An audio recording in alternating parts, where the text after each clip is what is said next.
പ്രിയ മക്കൾക്ക് സാദര നമസ്കാരം. നമ്മുടെ വ്രതങ്ങൾ എന്ന വിഷയത്തിൽ നമുക്കിന്ന് പഠിക്കേണ്ടത് വിനായക ചതുർത്ഥിയെക്കുറിച്ചാണ്. ചിങ്ങമാസത്തിലെ ശുക്ലപക്ഷ ചതുർത്ഥി വിനായക ചതുർത്ഥിയായിട്ട് ആചരിക്കുന്നു. അന്ന് അതിരാവിലെ ഉണർന്ന് സ്നാന കർമാദികൾ നടത്തി ഗണപതി ഹോമം ചെയ്യണം. ആഹാരം ഉപേക്ഷിക്കേണ്ട ദിവസമാണ് അന്ന്.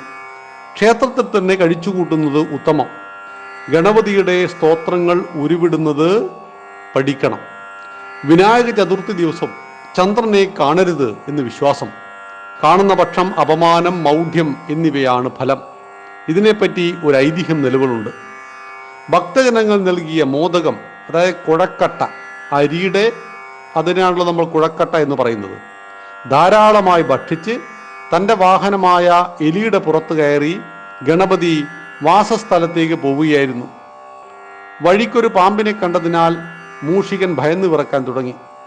ഈ സമയം അതിൻ്റെ പുറത്തിരുന്ന ഗണപതി തെറിച്ചു ദൂരെ വീണു. തൽഫലമായി വയറ് പൊട്ടി മോദകമെല്ലാം പുറത്തേക്ക് ചാടി.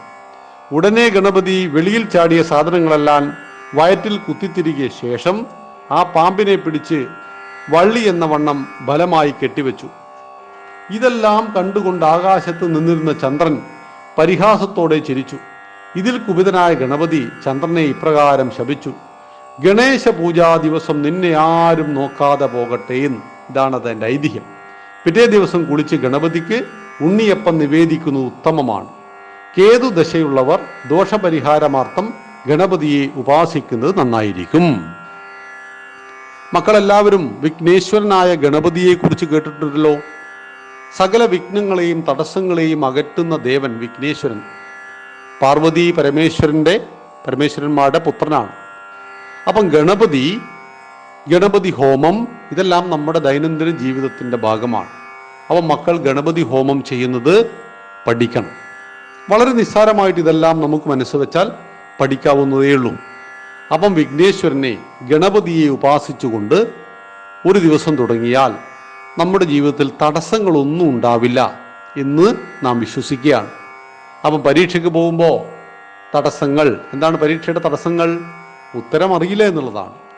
അപ്പോൾ നമ്മൾ ഗണപതിയെ ഉപദേശിച്ചാൽ മതിയോ? പോരാ.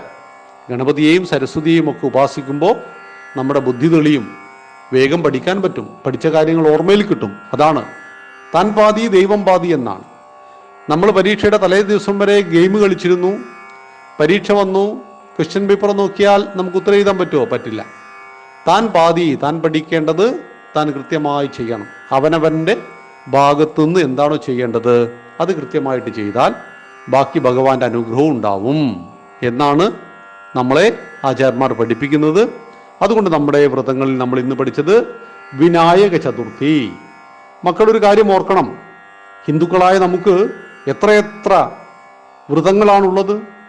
അവിടെ 16ാമത്തെ വ്രതമാണ് നമ്മൾ ഇന്ന് പറഞ്ഞ വിനായക ചതുർത്ഥി. അതിനു മുമ്പ് നമ്മൾ തിരുവാതിര വ്രതത്തെക്കുറിച്ച്, ശിവരാത്രി വ്രതം, മണ്ഡലകാല വ്രതം, നവരാത്രി വ്രതം, അമാവാസി വ്രതം, ഷഷ്ടി വ്രതം, പ്രദോഷ വ്രതം, ഏകാദശി വ്രതം, പിന്നെ ശനിയാഴ്ച, തിങ്കളാഴ്ച മുതൽ ശനിയാഴ്ച വരെയുള്ള വ്രതങ്ങൾ.